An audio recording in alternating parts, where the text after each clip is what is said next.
Hello, everyone. Can you hear me? Yes. Okay. Welcome. Welcome. How are you? Well, Yes, How are you? Great. Are you warm? Yes. I'm so excited. So many people are here on a cold night. We're doing pretty good, Austin. So my name is Charlotte Gullick, and I'm chair of the Creative Writing Department. How many ACC students are here? Cool. How many of you are getting extra credit? Cool, that's great. You're in for a treat. I just want to announce a couple of things. So next Wednesday, the 20th, we have two spoken word artists, Taria Person and Joaquin Zihuatanejo. They're going to both perform some of their poetry. They're both really dynamite. I highly encourage you to come to that. We do this once a month, can't talk. And I just want to let you know that ACC has creative writing classes. So if you have any questions about that, if you're interested in taking one, you can send me an email. My last name is Gullick, Gullick. I'm the only Gullick in Austin, I believe, so you can find me. And we have small classes. They have 15 people in them, and they are really about building confidence, community, and craft. I want to thank Malvern Books for hosting us tonight. I'm really excited for our featured reader, and after the featured reader we have an open mic. There's a sign-up sheet over there. You get 4 minutes to read. If you are interested in reading, there are some particular guidelines. No hate speech, no graphic violence, no animal cruelty. Some people have asked us why. You can write whatever you want to write, but when you're in a community of people, you have to think about language that may be traumatizing for someone. And Malvern has requested this of us, and we want to be very respectful of the fact that they give us the space. And I think that being a storyteller, the other half is the audience. So we're grateful to Malvern for the space and for the guidelines. I'm usually in a classroom like, any questions? We okay with this? All right. So I'm so excited to hear Ehigbor read tonight.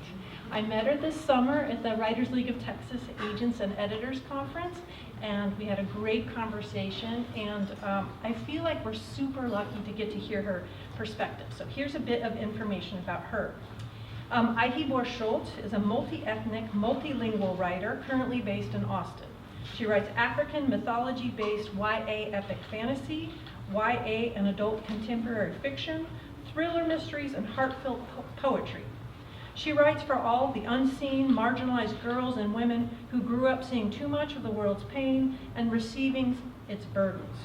She hopes that those who read and hear her work can take a piece of it with them and allow it to color their worlds and perspectives. Thank you all so much for being here tonight, and please help me welcome Ehigbor Shultz.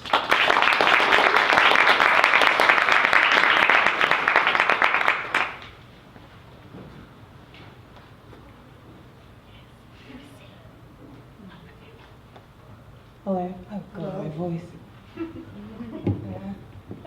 Okay. Hello. Hello. So, yeah, I have an empty cup in my hand for no good reason. So, it's okay. I'm breathing. I'm okay. I'm not going to fight anybody with you. So every time there is, let me just start with. Okay. Restart. Pretend I just got on here. Okay. hello. Hello. So my theme for tonight, because I always, when I speak to people, I guess I don't speak to people that often, but who knows? But my theme for tonight is Passover. So typically when you see a black writer speak, they come up to the microphone and people are like, oh God, here comes the slavery talk. But tonight my theme is touching on just kind of what the experience is being who I am in this world, and it's about unfamiliar journeys. And so to get to that, my entire theme is called Passover, and it's about when you read a book, you're with a hero, and the hero takes a hero's journey, and you're used to things like they're going to find obstacles, they're going to maybe meet their love of their lives, or maybe for the summer, like at the in the book. But my theme is called Passover for people who are kind of forced to take journeys. unfamiliar journeys where they don't know where things are going to be like, and they don't know what to expect, but they have to take it anyway. And I think those people are some of the unsung heroes who make it possible for us to even exist. And so I just want to shine a light on them. So my theme is Passover. And everything related that I read to you, I'm going to read 2 poems and 2 small excerpts or chapters of one of my novels, Got Above My Tongue, which a few of you read, tonight, and it's going to be in keeping with that theme. And yeah, so I guess I'll just start, and yeah, this will be fun. Also, by the way, I'm going to give you a short disclaimer. So I'm an immigrant. I've also lived in a lot of different places. If my accent changes, just get used to it, because it's my life. My husband isn't there. He can testify to you that I've had to just kind of adapt and change lots of times, so it's going to be fun. Okay, great. Yay! Okay. So I'm going to start, oh God. Oh no, tech guy, please come up here. You should do the first tab, top right. Thanks a lot. Is that not pretty? Silence. Do I need it? Oh no, I found it. Okay. We're good. Okay, so I'm first going to read a poem I wrote called Black Bodies. Oh God, can I take this out of my face? Yes. Okay. You can try. Wow, this is nice. Upgrade. Okay. Black bodies. They had no names, no bodies, and no mouths, just living day to day in a weary haze. They had no fear, no hankering to shout, because they knew that the knife in their backs lived in the tongues of their friends, in the whirring storms of fancy that denied their truth, that acceptance is a double-edged sword, shedding skin while bleeding out from wounds, a newborn reaching for its mother as she watches it drown down into the depths, the abyss of expectations, where reality is a ship of imperial dreams, and the belly of the beast is filled with dead and not dead, crying out in the darkness for the beloved, as they cross to a country where the soul is taken, torn like the veil of an unwilling bride, and the body, her body, their body, is the sea that pushes through the cracked earth, bringing life on pain of death, and the silence, oh, the silence, is the music that greets their sacrifice.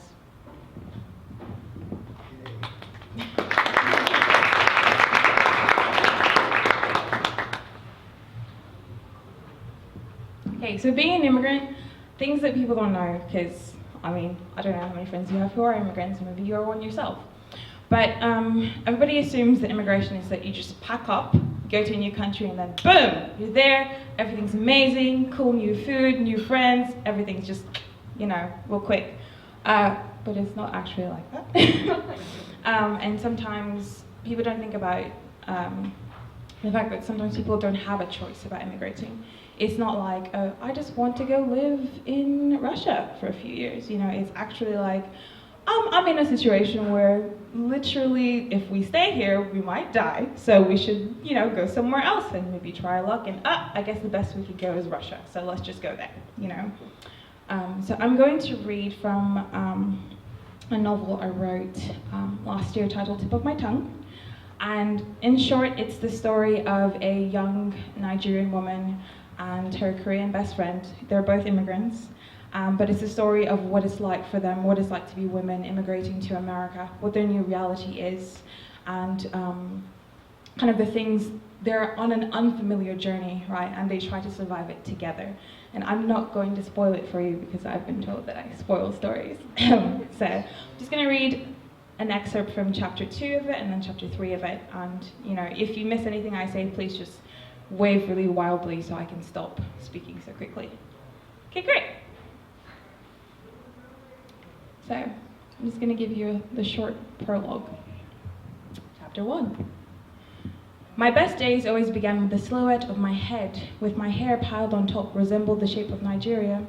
When I was little and starting school, I always admired that the country I lived in was a lady's dignified head, held high and back against the onslaught of colonialism and its children, terror, prejudice, and war.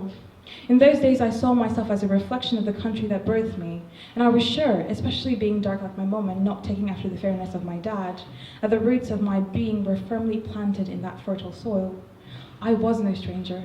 I was Naija, as we'd say in our native pidgin, despite the attempts of the Portuguese and Dutch to transform my family through the blood. In those days, I was used to certain things.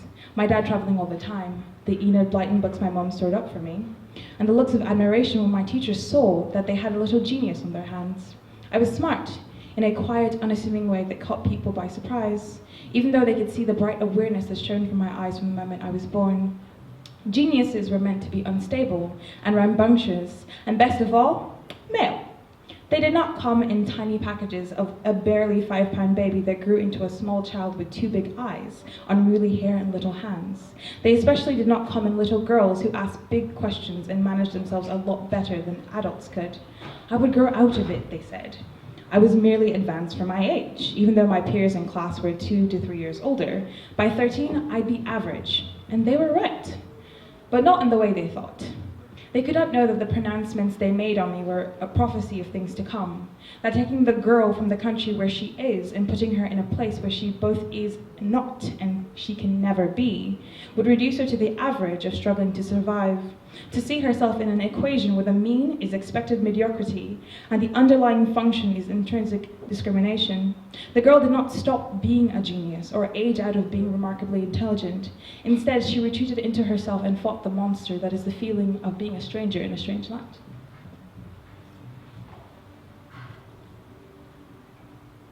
Okay, I might not be able to make it through all this time, so. Okay. I'm breathing. Okay, so there's going to be a time shift in the excerpts I'm reading. I'm reading from both when this character is a child and when she becomes an adult. And I'm going to leave it up to you to mark the change in the character to kind of see what changes as she gets older. So it's going to go from 2003 to 2017. So thanks for being with me on this ride. Okay.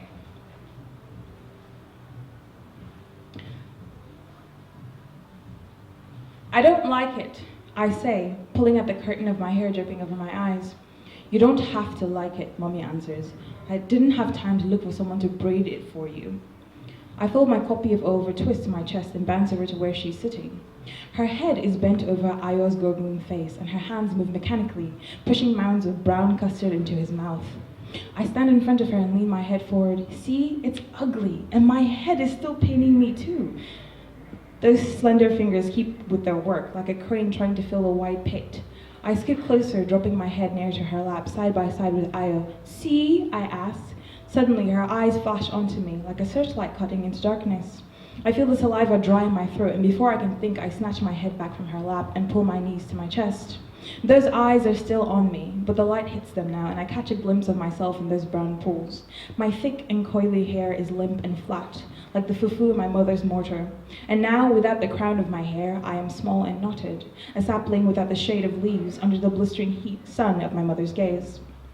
I never wanted a perm, I blubber. Salty tears close my eyelashes. You're not a baby, Ose, she says, sighing my name.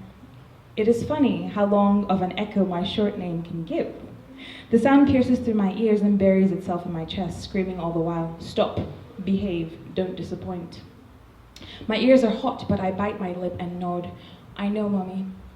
Your daddy will be here soon, so be a good girl, okay? Go back to reading. Yes, Mommy. Holding my skirt with one hand, I splay my feet and rise slowly. She glances briefly at me, so I force my back into a straight line and walk gingerly to the sofa, just like we practiced a few days ago. By the time I reach it, her back is a wall once more, standing between us. I throw Oliver down, poor Oliver Twist, and collapse onto the itchy cushions. After a moment, I try again to read, but my hair spills forward and blots out the words, like ink soaking into paper. I slam Oliver shut, but the loud thump from the pages slapping each other is not enough to bring the wall down. Mommy just gets up, fastens Ayo to her waist, and goes to the kitchen. My head is throbbing, and it still burns where the hairdresser touched it this morning. But seeing my baby brother's face pressed into my mother's back makes my heart clench in my chest.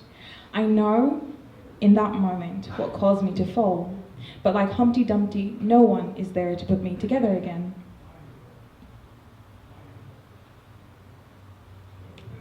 I guess I'm just debating, do I? I guess I will. Yeah. Good. Okay. Is the story okay so far? Yeah. Do I just abandon ship? Okay. My older brother is curled into the arm of the chair, his limbs pulled in and his eyes glazed over like a snake who's eaten too much. The Flintstones are on, and not even the hard edge of my book digging into his thigh is enough for him to come out of his stupor. In a few moments, though, there's a rustle at the screen door and his eyes shift that way. There, in the bluish light streaming into the netting, is a shadow with long, grasping hands. My breath catches in my throat, but my brother whirls around to face me with a finger pressed to his lips. "Who is it?" I ask. "Chima, we're going to play football by the fence." "Can I come?" He stares at me with his mouth twisted to one side. "As long as you wear something under that. Last time, Busaya said he saw your underwear and I wanted to beat him, but Chola was there. He was talking about it in school too."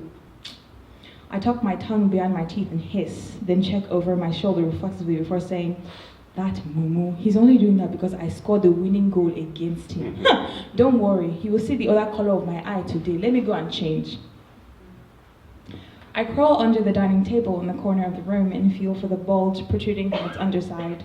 I peel the silky bits of sellotape away from the soft material, then using the sliver of light that peeks in at the bottom of the tablecloth as a guide, I pull the trousers on.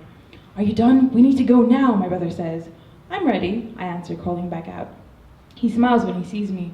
I wondered where those trousers disappeared to. Mummy was going to burn them, so I had to put them somewhere. He nods, then pulls back the latch and slides the door ajar with his foot. I slip out before him and wait as he tugs the door closed, guiding it slowly until the latch catches a clasp once more. Sitting on our veranda is Chima, picking at his scabbed knees with one hand and clutching a partly deflated ball under his arm. When he sees us, he grins with a mouthful of crooked teeth. "Is the general still on watch?" I shake my head. "She's cooking. Our daddy is coming early today."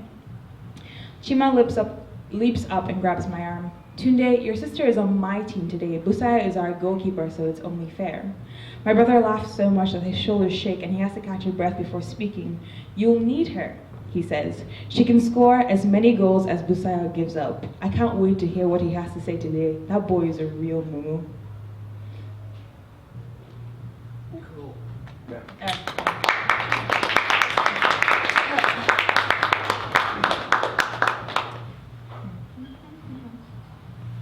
This is where I put on elevator music while I find my place, like in the story. Thank you, that works. Do, do, do, do, do. That's Jeopardy music, I think, actually. Okay.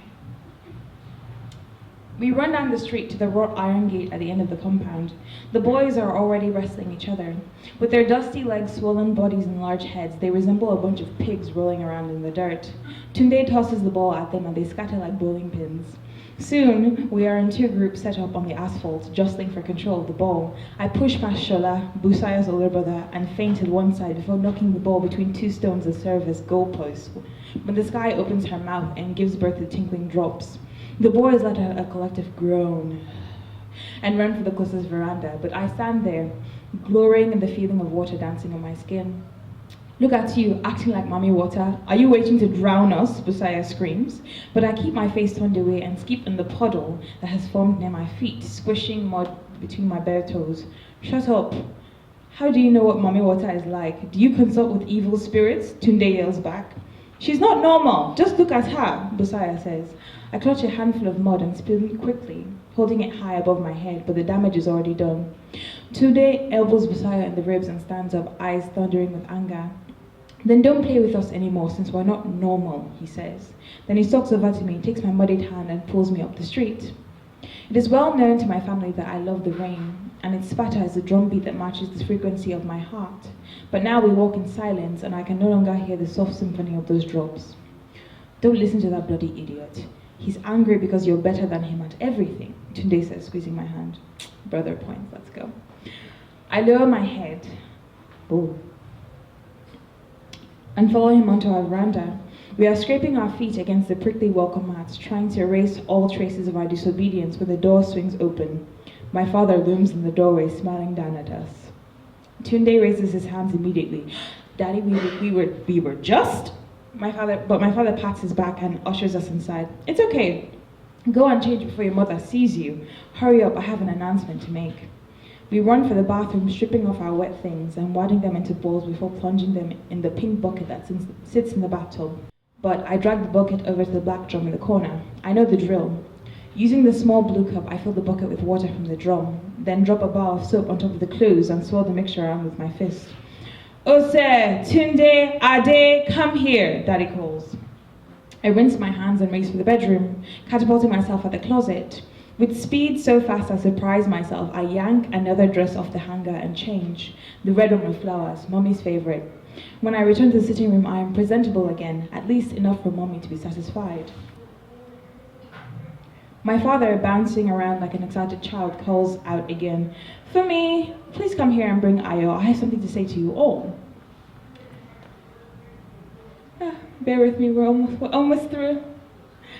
Sorry. My mother glides in from the kitchen, bejeweled specks glistening on her hands. I swallow and hope she doesn't remember asking me to scale the fish earlier. From the immaculate condition of the blouse and the long skirt she's wearing, it is not obvious that she's been cooking all day. Her hands are soft despite years of washing dishes and scalding hot water and wielding surgical tools. Her job as an operating room nurse means that there's a bottle of lotion in every room of the house. Precept number 10. Preventing dry, itchy hands is just as important as keeping out germs. She raises an eyebrow at my father, but before he can speak, she turns her head and catches sight of me. Jose, she screams, what have you done to your hair? Blinking rapidly, I take 2 steps back before I realize what is happening. I touch my head and then drop my fingers. My hair is now something of a wet sponge, sticking to the sides of my face and neck. Steeling myself, I lower my head and wait for the sting of a quick blow. Nothing comes. I look up again, but there's another surprise in store. There's water clouding my mommy's eyes, making rivers down her cheeks. I licked the bottom of my lip and found the raindrop perched there, thirsty for that fountain, and it's a reminder of being an elemental thing that could feel so much more than a disobedient child who runs around in knickers. Daddy pulls Mommy into his arms and strokes her head. Otito, Otito, it's all right. He whispers to her like a parent soothing a wailing child, and I cannot do anything but lean against the wall and stare at my feet. Mommy, it's my fault. I took her outside. Chima and the others wanted to play, Tunde says, twisting the corners of his shirt in his hands. My mother shakes her head, and I know what she's thinking. 9-year-old girls are meant to be little ladies. Tunde can run around the compound with the other boys, but I cannot. After all, the world will see my brother as a normal 12-year-old, an explorer whose forays into manhood cannot be hindered by a mother's loving concern. I will not be so lucky, even though I can craft a bow and arrow kit from the discarded branches of an orange tree and a few rubber bands. She's only trying to protect me, like her mom did before her. The world fears the wilding beast that is a woman's ambition. I have heard all this before. I'm sorry, Mommy, I whisper. I won't do it again.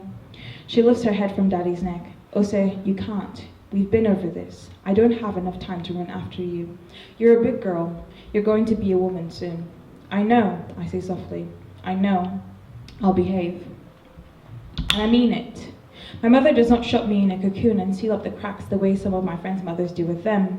I can be myself in the classroom, excelling beyond belief, working my way towards my future as a biochemical engineer. I can read all I want and dream in Technicolor, but a sacrifice is required in return. I must be like the soft, airy batter of my mother's cakes and press into the mold of a woman. I cannot expect society to forgive my penchant for flying into a flurry of pigeon when I am upset, or eschewing rayon gowns for my brother's trousers. My hair is not my own. My father does not see things this way. For him, I am a gift, the only girl in a batch of 4 children, the child that reminded him of days spent pressed to his mother's side, breathing in her musky smell as she roasted bole on their small kerosene stove. His mother had never been educated beyond primary school, but she had a way with numbers and a talent in her long, slim fingers. Her work raising seedlings into trees and coaxing fruit from the earth allowed her to set up a food stall in their village, and her sharp memory guaranteed she was successful. She kept track of her customers' preferences and competing prices from other sellers, like a weaver monitors the myriad strands of threads that twine into each piece of fabric. She raised 13 children, made sure they all graduated from secondary school at the least, and knew their characters better than the wrinkles in her own skin. When my father almost blew at his birth forth for gasps of air, she flexed her fingers on his back and cajoled him into breathing.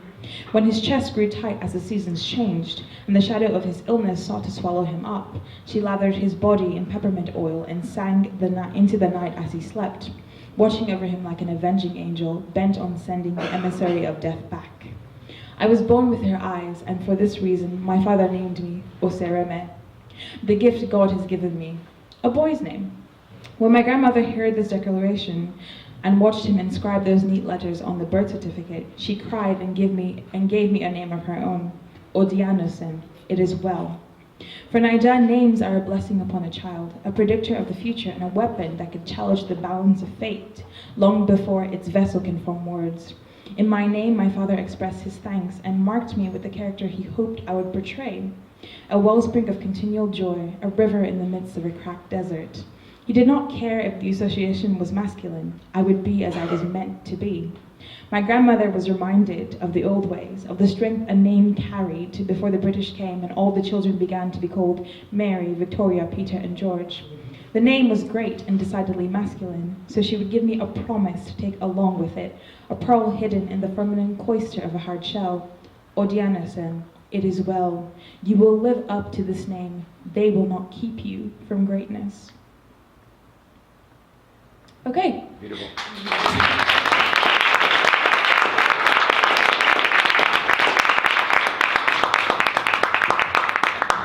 So I'm not going to spoil the story for you, but basically, this is the calm before the storm. This is the, you're here with her and this young character, Usa, and her family before they move to America, and kind of all hell breaks loose. Yeah, it's fun. Beautiful.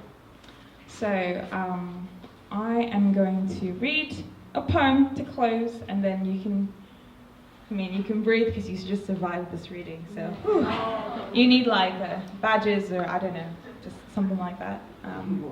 Read a little more slowly on the poem so I can follow. Oh, great! Yeah, absolutely. I can do that. Okay. So this poem is titled "Man-Made." It's pretty great. If I cry, just ignore me. Maybe cry with me, or don't. I mean, just okay. The empire birthed me in the year of the Queen. No, our Lord, 1993. It spat a too small, smooth, wide-eyed baby onto crisp white sheets, brightened by grinning fluorescent lights, pushed along by several hands, into the rows of cots with brown, black, golden babies, mass-produced like Labradors, eagerly awaiting pickup. God saved the Queen, so my teeth could be pearly white, like well-beaten tin sheets, and arms cycling up and down, gears already working in their designed machines, legs kicking, pedaling, running the race to bring glory to Her Majesty. But my eyes were too wide, puckered, slanted, with a hint of knowing, dark chutney mixed with ground cola, spice of life, and my limbs would not stay flat like pressed jodhpurs. Still, as my mother called over me, whistled, told, ministered, blessings and honor, glory and praise be unto God, the Queen, whose gloved hands could not abide the stain of my skin, who asked only for a dog who could guard her treasures and roll over on its belly and come to heal, and a child, brown-eyed girl, with nimble hands to sew her mouth shut, who could not, would not, complain, grumble, tongue-pounded, beaten leather, miners finer than smoothest silk, woven and stolen from India, fashioned into the fine dresses, cobwebs for all the elegant spiders to dance in. God saved the Queen, so the diamonds of my soulless skin and the mercury in my bulging veins could be her sparkling sky, and my twisted spine, cacao tree bending with the weight of promise, could gift her with chocolate. My sweetened lips be her sugar, and eyes become her honey, and womb always her factory. God, God, God, I am tired of coming to heal.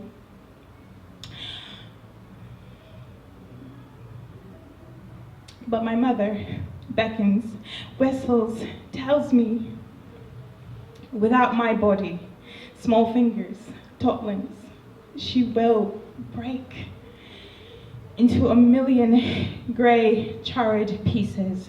Her empire will fall without the fuel of my pain. And so I dance, drum beats forgotten, song rising in my breast. God, save the queen so I can live. And this smog swallowing me whole does not engulf me into the flames, because my mother will not let me go. Instead, she clings and I burn, so she is warm, her certified made in the colonies blanket. Thank you.